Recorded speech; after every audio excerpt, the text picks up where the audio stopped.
You know, I brought the story of my own history to the film.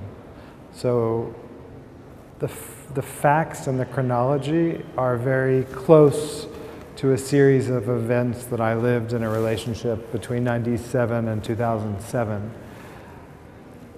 But in a way, that was the clay that I used to create the screenplay.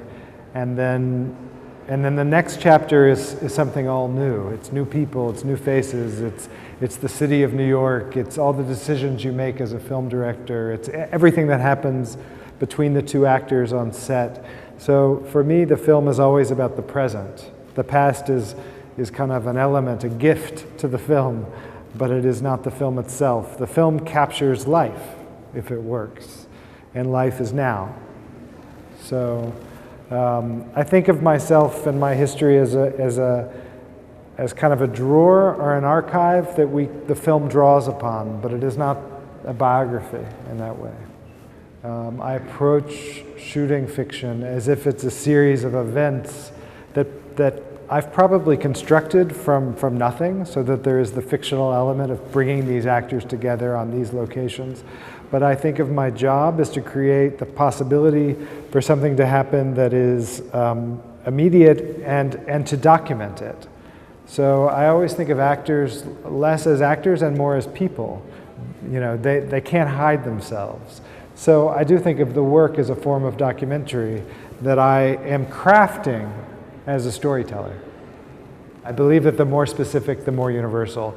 So this film is specifically about two gay men in New York City from 97 to 2007, or maybe you would just say my perspective as a filmmaker in 2011 when I shot the film. It's about that moment.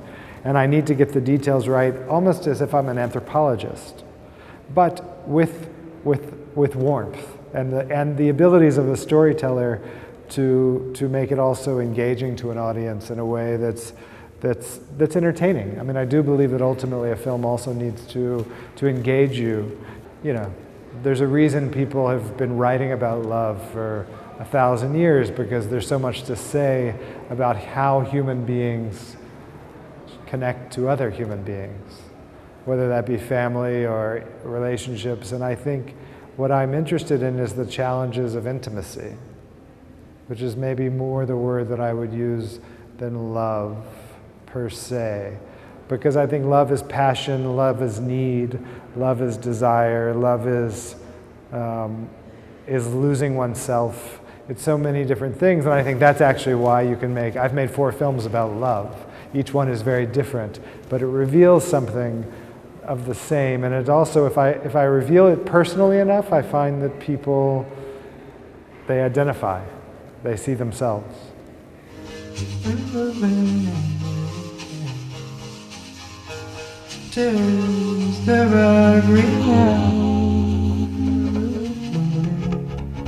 When you see down and see that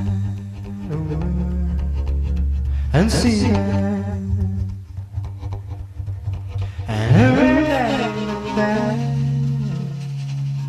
All the music in the film is by a composer named Arthur Russell, who lived in New York and died in 1993 of AIDS. And he was an extremely, he was a genius, and he made this music that was very melancholy and full of life and great beats and experimental and wild, really wild. Most of the music in his lifetime that he created wasn't heard. He had a few hits, but besides that, everything he was kind of one of those people who dies unknown. And 10 years later, his work started to get known, and I saw a documentary called Wild Combination about Arthur and his music, and I loved the music, and I decided that I could use Arthur's music similarly to how Simon and Garfunkel is used in The Graduate, so that the whole score is made of Simon and Garfunkel music, and I thought I could do that with this. And what happens is that Arthur's music becomes like a character in the film. It's a different access point, a different set of emotions, you know, I think people come away remembering the music as much as anything else. Well, the film has a dedication at the end to a man named Jim O'Hagan, who died while we were completing the film. It just has a little you know, a little, as the credits are rolling, it says for Jim O'Hagan. And Jim was a wonderful man who died in his 50s of cancer in New York. He was very supportive of this film and of my work. He was a gay man who lived in New York throughout the 70s and 80s, and he just had a kind of, I think in a lot of ways this film is about making visible the invisible lives. These certain individuals, whether it be this couple who are in this relationship, or the filmmaker is making a film about Avery Willard, who's an unknown filmmaker, and there's an attempt to excavate this history in a city like New York of people who maybe go unmarked, but that somehow the film remembers and claims them as history. One little private story can be something that becomes a marker of that time and also teaches us something about who we are, really, as a culture, as individuals.